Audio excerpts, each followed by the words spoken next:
Alors, bonjour à vous tous. Alors, en mon absence, je vous suggère d'écouter cette petite capsule vidéo-là. Durant cette capsule-là, je vais vous expliquer ce qu'il y en est dans votre cahier de notes à la page 15. Alors, vous allez retrouver une page sous-titrée de cette façon-là, c'est-à-dire modification des conditions initiales d'une situation. Alors, vous pouvez l'écouter à votre rythme, l'arrêter, la recommencer jusqu'à temps d'avoir bien compris. Donc, en fait, ce qu'il faut comprendre, c'est qu'à la page 15, je pars d'un polygone de contrainte qui est déjà tracé, mais ce polygone de contrainte-là, vous devez peut-être le reconnaître. Je ne tournerai pas les pages, mais de votre côté, vous pouvez regarder à la page précédente, la page 14. On avait tracé un polygone de contrainte sur la petite entreprise de chaises et de tables. Alors, je repars avec ce polygone-là, en fait. Alors, juste pour que vous le reconnaissiez davantage, je vous rappelle que ce polygone-là avait trois sommets. Ce sommet-là, qu'on appelait le sommet A, avait comme coordonnées 20, 180. Celui-là, le sommet B, avait comme coordonnées 40, 160. Et celui-là avait comme coordonnées 20, 80. D'accord? Pour chacun de ces sommets-là, on avait, dans le problème précédent, calculé le profit que ça générait. Alors, à 55 par chaise, par table, pardon, et 30 par chaise, on obtenait 6 500 ici comme profit. Ici, en faisant le même calcul, on est arrivé à 7 000 puis à ce point-là, on avait un profit de 3 500 Donc, si vous vous rappelez bien, on avait établi qu'en fait, c'était la production optimale ici. En faisant 40 chaises, pardon, 40 tables et 160 chaises, on générait un profit de 7 000 Donc, ça, c'était les conditions idéales dans le problème précédent. Maintenant, qu'est-ce qui se passe dans cette situation-là? C'est qu'on part du même problème, mais regardez.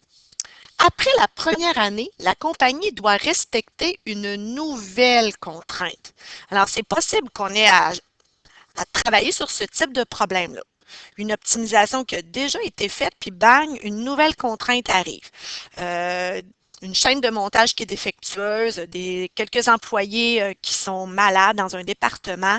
Donc, on doit se poser la question si cette nouvelle contrainte-là va affecter notre profit maximal. Est-ce qu'il y a raison d'être inquiet? Alors, c'est pas très compliqué, hein? On part du travail qu'on a fait préalablement, puis on va considérer la nouvelle contrainte. On dit que maintenant, le double de la production totale doit être maintenant au maximum de 260. Alors, la nouvelle contrainte, on va la traduire.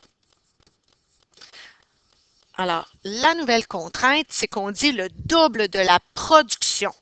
Alors, c'est-à-dire le double de la production de tables et de chaises, doit maintenant être au maximum de 260. Alors, on doit être plus petit ou égal à 260. Ça, c'est ma nouvelle contrainte. Je peux l'appeler NC, plutôt de la numéroter. Alors, si on distribue pour pouvoir isoler ensuite notre Y, on obtient ceci. Et si on continue pour isoler notre Y, parce qu'on va vouloir aller la tracer, cette inéquation-là, on aura 2Y plus petit ou égal à moins 2X plus 260. Si je divise par 2 tous mes termes, j'obtiens Y plus petit ou égal à moins X plus 130. Ça, c'est ma nouvelle contrainte. Alors, tout ce que je vais faire, c'est aller ajouter au polygone cette nouvelle inéquation-là. Bien, pour nous aider, on peut se faire une petite table de valeurs comme d'habitude. Alors, on sait que cette inéquation-là passe à 0,130. Alors, on va aller se placer un point à 0,130. Ici, on est vis-à-vis 130. Elle descend. Alors, on va aller chercher un autre point. J'ai envie de vous suggérer quand x vaut 50. Alors, moins 50 plus 130, elle passera par 80. Alors, à x égale 50, on est à 60, 70, 80. On passe ici. Alors, ma nouvelle contrainte, on va la compléter par d'ici jusqu'ici. Et c'est plus petit ou égal. Donc, vous comprenez qu'ici, là, ça va être en dessous. Oups. Ça va être en dessous de l'inéquation. Alors, si on regarde ça comme il faut, là, notre grand polygone initial. On avait un sommet optimal qui nous donnait 7 000 $, pardon. Ben, c'est clair que la nouvelle contrainte là, vient de nous priver de ces deux sommets-là, donc de sommets très payants. Donc, ce qu'il faut faire pour savoir, parce que la question est la suivante, de quelle manière cette nouvelle contrainte-là va venir modifier ton profit? Ça se peut qu'elle ne le modifie pas, mais comme ça se peut qu'elle le modifie. Ici, c'est clair que ça le modifie parce que le sommet optimal, il ne fait plus partie du nouveau polygone. Notre nouveau polygone, il est ici. Donc, le sommet là, à 3500, existe toujours, mais on s'entend qu'il va falloir qu'on trouve ces deux sommets-là.